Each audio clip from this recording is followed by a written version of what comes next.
Hello. In this video lesson, we'll discuss about types of operating system, services of operating system, and different user interfaces which is provided by operating system. So, before going into the video lesson, we have to know what is an operating system. So, what is an operating system? Operating system is the word we have heard many a times, right?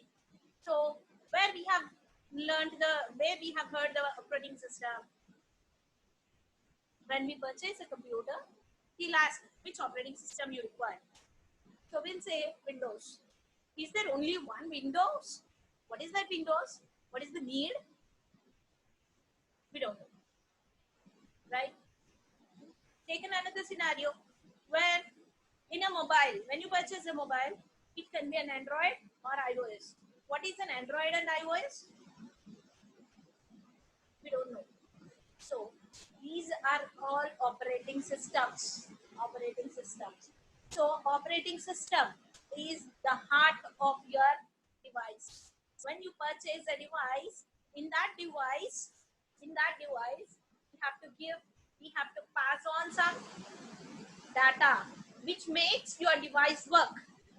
So to device work, you have to give some charge.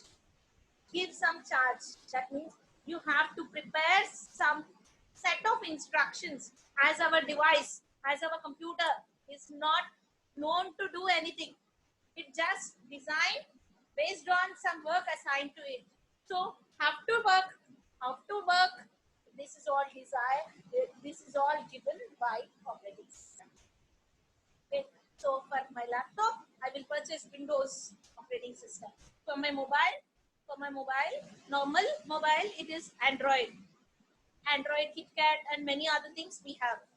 Okay, they are all versions and the names of the Android operating systems. And for an Apple phone, I need iOS. So they are all operating systems. So we know there is an operating system. So operating system is performing. So what it has to perform? It has to perform file management, device care, memory care, IO care. This is all the works of operating system. So based on the works, what it will work, and based on the environment where we work, we divide the operating system into different operating systems. So that is our topic today. Types of operating system. Right? Types of operating system. So going into the depth, batch operating system is the initial days operating system where we have used it for the basic operations. Okay, basic operations. So small tasks are grouped together and they are assigned with all the basic tasks, all information gathering, printing, taking an input, printing onto the screen, printing onto the printer. These are all the smallest tasks. So based on the tasks, similar needs, they are grouped together and they are given to the computer. So the operating system makes a batches and makes the work done. So that is the batch operating system. The users of a batch operating system do not interact with the computer directly. So if there are 100 users in the team, they don't go with the computer. They just perform. They'll make the information in a card. Okay, they'll make the information in the card and they will give the card to the computer operator. So I have this job, please make it done. I have the other job, please make it done. So all the jobs are written in a card, okay, and given to the operator. So what is the work operator will do? Operator groups all the similar jobs into batches. Okay, so first this batch will be done. Next, second batch will be done. Next, third batch will be done. Like that, he will perform the jobs done. Okay, so this is the way the batch operating system will work. Right. So what is the problem? So what will happen? So the users of a batch operating system do not interact with the computer directly. Each user prepares his job on an offline device. As I've told you, a simple card. which can be an offline device, but normal text editor in a notepad also he can write his job, like punch cards, and submits it to the computer operator. So he will submit it to the computer operator. He has to take care of that. So to speed up the processing, the advantage, to speed up the processing, jobs with similar needs are batched together and run as a group. Okay? All the jobs who require input devices are grouped together. All the jobs who require processor are grouped together. Like that, all the groups are maintained and each are sent for execution. Okay? So one by one, group 1, group 2, group 3, group 4, and so on. So batch-wise processes will be executed in batch operating system, right? Next, the problems with batch systems are as follows. Problems. So as we have learned a system, so that we have to see the advantages and disadvantages. Okay, the disadvantage is lack of interaction between the user and the job. I will write the card and I will submit it to the operator. Another person, another job. Third, fourth, fifth, sixth, seventh. So what happens? I don't know what is happening in the computer. So I don't have direct interaction with the computer. So the operator does not know what is the job. So with that, there is a different disturbance between the job and the user. Okay. So that is the disadvantage of batch operating system. Next thing is CPU is often idle because the speed of the mechanical I/O devices is slower than the CPU. So the main thing what we have to consider, CPU is the heart of the computer, right? So when the CPU is heart of the computer, so our heart should work properly, right? So for our heart, imagine if our heart is slower, so we cannot perform efficiently. So when we talk about the CPU must be busy all the time. So what is happening here? All the batch processes are, if the first batch is busy with input-output devices, the second process has to go over CPU and next process. So until and unless this first process completes with I/O, the second process will be completed with the CPU. So, and this CPU has to wait for the first batch because mechanical I/O devices are slower in performance than CPU. So, with in between the time until this I/O devices performs its job, CPU has to sit idle until the batch 1 comes for execution. So, with that, what is happening? Our processor's time is reduced. Our processor is idle. That means our efficiency is reduced. So that is the disadvantage of batch operating system. And next, difficult to provide the desired priority. We don't know which process is important. As the operator is common for all the employees.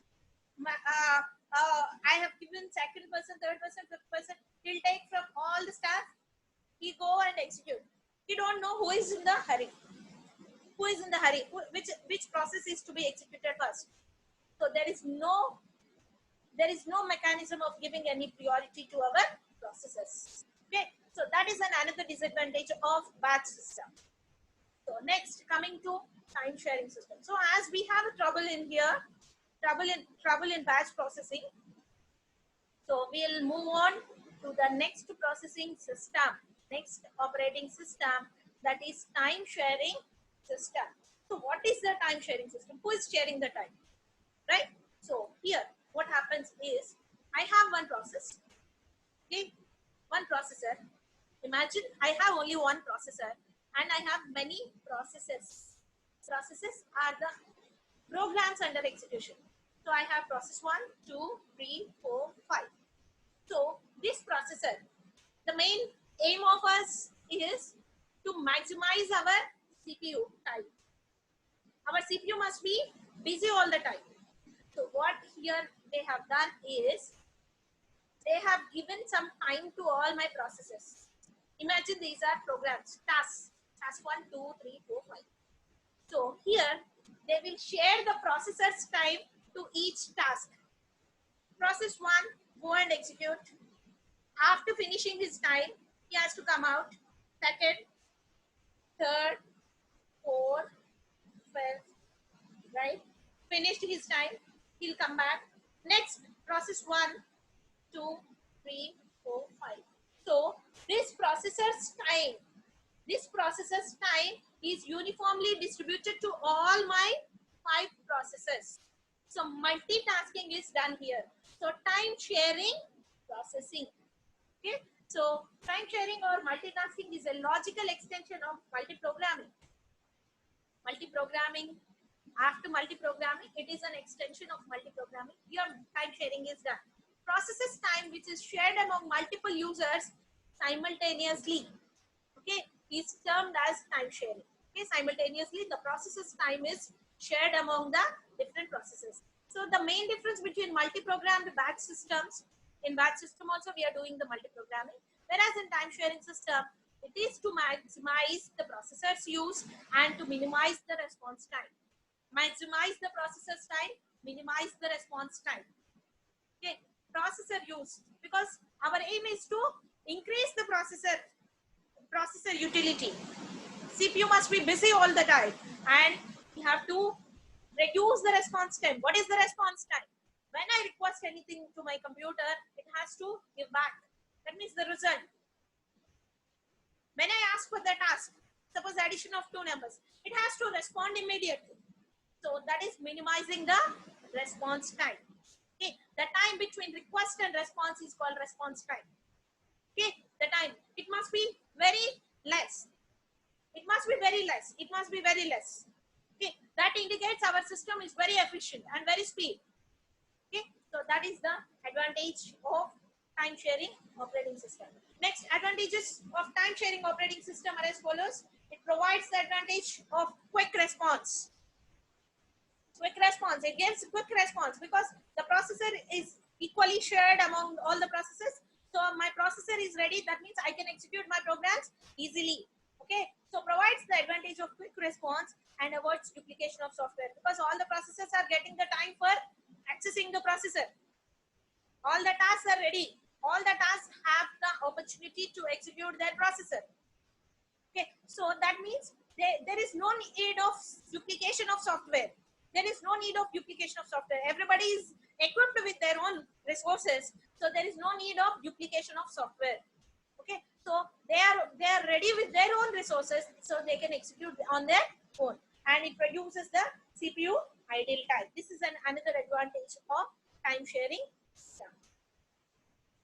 Disadvantages of time sharing operating system: problem of reliability. Reliability is not there. Reliability means we don't know which process is getting the opportunity of using the processor.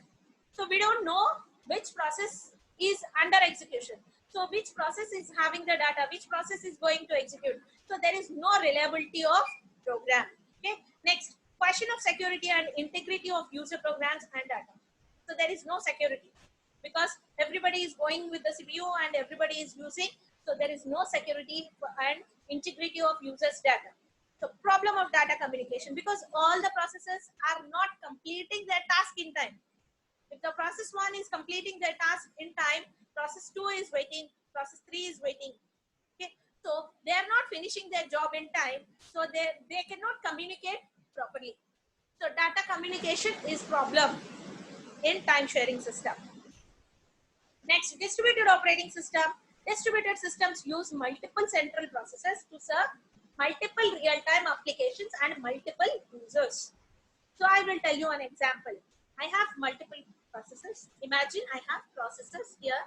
So 5 processors, centrally located processors, and I have different. Imagine, suppose I have 10 processes needs to be executed. So these processes can communicate with all the processors at a time and they can execute on their own. So what is the work we have done here? We have increased the capacity of processors. So the resources are increased so that the work is done perfectly. Okay. As the resources are improved, our work is done perfectly. Right? So this is the advantage of distributed systems. That means the processor is distributed among different processors.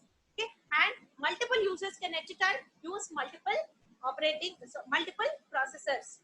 Okay. The processors communicate with one another through various communication lines. Okay, I have these 5 processors, so they have to communicate on their own.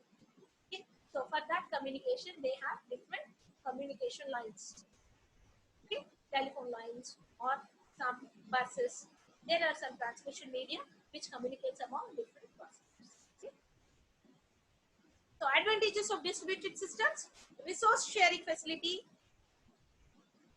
That is the advantage here. Resources are shared. There are multiple processors, so multiple users are using. So resources are shared among themselves. So it is resource sharing facility is available here. Speed up the exchange of data because all are executing at a time, so they can exchange their data easily. So speed up of exchange of data. If one site fails, the remaining sites can potentially continue operating. Okay, as all the 5 are in working condition. If there is a problem in one condition, one processor, all the 4 are working condition and they can cooperate among themselves. There won't be any delay or any disturbance in the execution. Okay, better service to the customer. This is another advantage. Reduction of load on the host computer. Reduction of delays in data processing.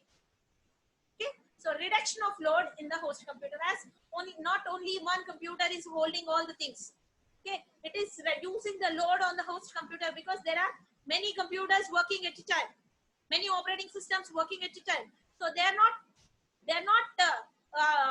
burdening any one computer at a time. Okay, it is distributed among different computers.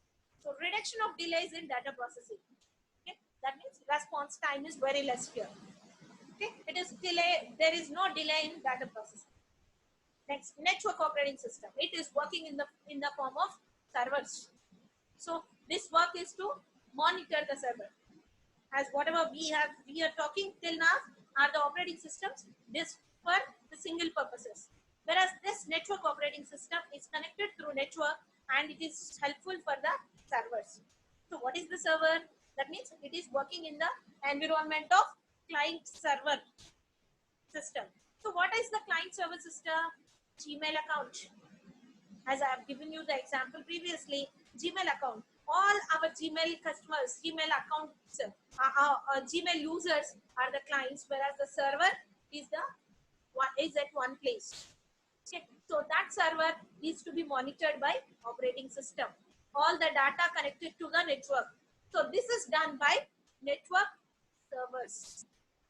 Okay. Network operating systems. They are called network operating systems. So a network operating system runs on a server and provides the server the capability to manage the data through all the clients and users, groups, security, applications, and other networking functions. What are the applications? In network operating system, there may be different applications like Gmail. So all these applications will be executed using network operating system. Examples here: Microsoft Windows Server 2003, Microsoft Windows Server 2008, and many thin clients. Smaller servers are also available, which helps to work on their own. Okay. Advantages of network operating system: centralized servers are very highly stable because all the data is centralized at one place, so they are stable. Security is server managed because everything is connected to the server, so server is responsible for the security. Upgrades to new technologies and hardware can be easily integrated into the system. Okay, because it is totally centralized at one place, so upgrades, any updations are easily maintained. New technologies can be easily upgraded into your system. Remote access to servers is possible from different locations and types of systems. Remote access to servers is possible from different locations and different types of systems. Okay, so remote locations servers is also possible for remote access is also possible in network operating system. So disadvantages: high cost of buying and running a server, common, right? The normal people cannot afford to buy a server, right? It is suitable for bigger applications, right? Dependency on a central location for most operations. So everything has to be, we have talked that everything can be upgraded easily because one person is holding everything. But it is also a problem that there is a dependency problem. dependency on a central location for most operations. And regular maintenance and updates are required. Because as it is connected with all the systems, regular maintenance is required, because any one system is getting a trouble, it has to maintain where is the problem, it has to check where is the problem and all. So that is another disadvantage. And last and final, a real-time operating system, which we know where we use it in normal multimedias, okay, multimedias, virtual realities, okay, in many more applications. So a real-time system in which the time interval required to process and respond to input is so small. Okay, in real-time system. A simple example: whenever I switch on my washing machine, so it has to respond immediately. Okay, so it is a real-time operating system. So small that it controls the environment. Okay, the time taken by the system to respond to an input and display of required update information is termed as response time. That means the time between request and response is called response time. So in this method, that means in this real-time operating system, the response time is very less as compared to online processing. Online request, the time taken for online request is very is bigger than the time required for operating any real-time operating system. So hard real-time system, these systems guarantee that critical tasks complete on time. Okay. In hard real-time systems, secondary storage is limited. In hard real-time system, secondary storage will not be there or missing. That is what? Limited or missing. And the data is stored in ROM. That means a temporary memory. In these systems, virtual memory is almost never found. We cannot find any kind of virtual memory. So soft real-time systems are less restrictive. Okay, a critical real-time task gets priority over other tasks and retains the priority until it completes. So example of soft real-time system is multimedia and virtual reality. So that was your different operating systems, different types of operating system. Finally, we came to the next second part of our video lesson, that is operating system services. Okay, this can be sometimes these are explained as functions of operating system, features of operating system, like that they are explained. So here a brief introduction, brief idea of operating system services I am writing here. Program execution, IO operations, file system manipulation. So program execution, system capability to load a program into memory and to run it. The system's idea, the example what I can explain here is when a computer is running. Okay, so when you run the C program, it has to be loaded onto the memory and you have to give a command called run. Okay, loading and running. Okay, in between what happens? Loading, linking, running. So what is the linking? You get all the files required to execute your program. Okay, loading and linking will be done and it will be running. Loading, linking and running. This is all the responsibility of your operating system. So that is comes under program execution. Next, IO operations. Since user programs cannot execute IO operations directly, program cannot access directly. So we are using printf, scanf statements. Printf, scanf statements are directly connected to standard input-output machines. Okay. So for that reason, the operating system provides some means to perform IO. Okay. It provides some information, some service to perform the IO. Okay. Finally, file system manipulation, program capability to read, write, create, and delete files. This is all we do. Whenever we write a folder, we can create a folder, we can delete a folder, or we can recreate another folder. This is all possible on your system by making use of operating system. And other advantages, communications. Exchange of information between processes executing either on the same computer or on different systems tied together by a network. This is simply, we can imagine it as mail. Mail can be exchanged from one system to another system or in the same system. So it is implemented by a shared memory. Okay, memory can be shared among two systems. Okay, for this I can give you an example of email. Okay, And message passing, like this, we can share the information. Okay? When both the resources are connected together, the memory can be shared among two systems so that they can be sharing the information. The other example, Dropbox. Using Dropbox also, we can share the information among two systems. Okay, so error detection. Operating system is responsible for finding the errors in your files. Either any file is missing or any disk error or any driver missing. So these are all known to the operating system, and it is giving us, it gives the dialog boxes indicating that there are some errors occurred in your computer and you can handle your errors like this. Like you can have a troubleshooting while using your printer also. Okay, it shows, it displays, it gives a dialog box indicating there is a problem. Okay, indicates there is a problem and you can go like this. So that is error detection techniques. So this is all possible by operating system.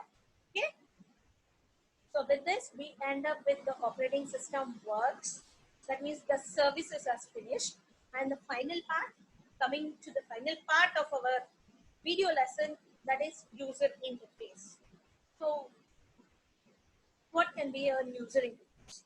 So user interface, what we can see on the screen and how we can manipulate on the screen is the user interface. So I am the person and I have a machine.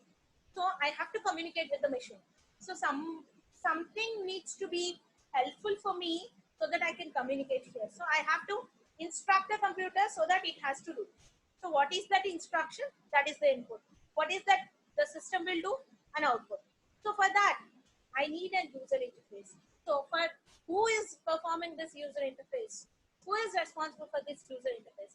Operating system again. So operating system makes user interface available to the user. Okay? Interface is the screen which we see. Okay? So user interface is provided by operating system. So let's see the definition of user interface: a program that controls a display for the user and that allows the user to interact with the system, which controls the display. That means what we see on the screen, what we see on my mobile. Okay? That is all the display, and the control that allows the control user to interact with the system. This is the work of user interface. So the user interface allows the user to communicate with the operating system. So create a file. How I can do? Creating a file, I have to go to the desktop. I have to create, right click, new folder. I have a folder. In that I can create, in that I can place any of my file there. That file can be HTML file, text file, C file, Oracle, or anything. Okay. So this is all how we communicate with the operating system. So what do they do? They provide the means of user interface. They provide two things: input, output. So how we communicate to the operating system and what it gives back. So input allows the user to manipulate the system, and output allows the system to indicate the effects the user manipulates. So what we want to manipulate is an input. Suppose I am writing a image on the screen is an input. What it shows to me is an output. Okay? C program, what we give is an input. When we go with Alt F9, Control F9, we get the output. Okay? That is an output. So types of user interface, there are two types of user interfaces are there. Command line interface, graphical user interface. Okay, command line interface is only commands given in the interface. That means command is nothing but the instruction. So only the instructions are given to the computer and it performs based on the commands what we give to the computer. Next is graphical user interface. As the name indicates, it uses the graphics to indicate the user interface. So what are the graphics? Images, pointers, menus, windows, desktops. So graphically, it shows the thing, it displays the thing to perform any operation. Okay, so let's see the example. Command line interface is a mechanism for interacting with the computer, operating system, or the software. That means any program. By typing commands to perform specific tasks. By typing a command, we can perform some specific task. So this method is instructing a computer to perform a given task is referred as entering a command. but we can perform this only by entering a command. So it accepts input via keyboard only. It does not take our voice. Okay, it cannot recognize our fingerprint. It cannot recognize our face. Only we have to give an input through keyboard. Okay, so it is not suitable for beginners. Okay, as it is not that much accessible, the beginners cannot access this easily. So types of commands: dir for display the files and folders, copy to copy one file or folder from another one, md for make a directory, cls for clear the screen, quit for quitting from the command line prompt. Okay, from that screen for coming out, we use the quit command. So you can see here how it will be.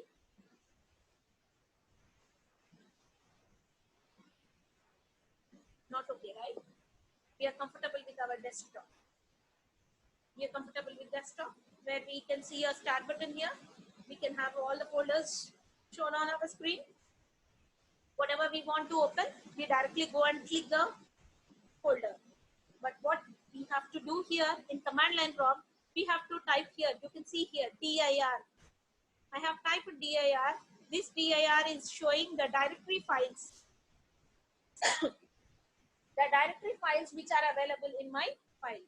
And echo hello world. It prints echo hello world.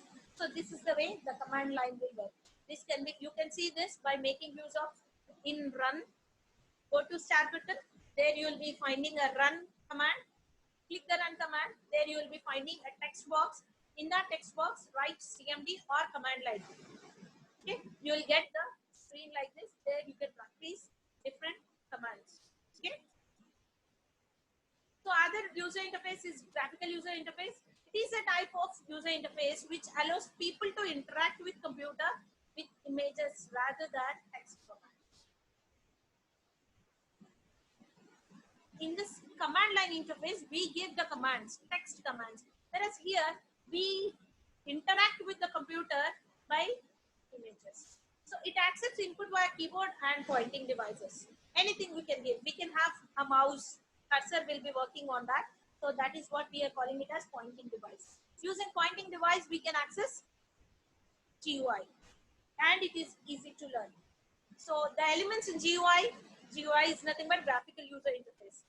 Pointer, icons, desktop, windows. So let's see a pointer like this. The pointer is shown like this. A symbol that appears on the display screen and that you move to select objects and commands. This is what we see like a mouse. Okay, a mouse is shown onto your screen. So next, icons. So another advantage of icons. Icons display what type of file it is. Okay, this is the message. Okay, this is the home button. This is the Wi-Fi.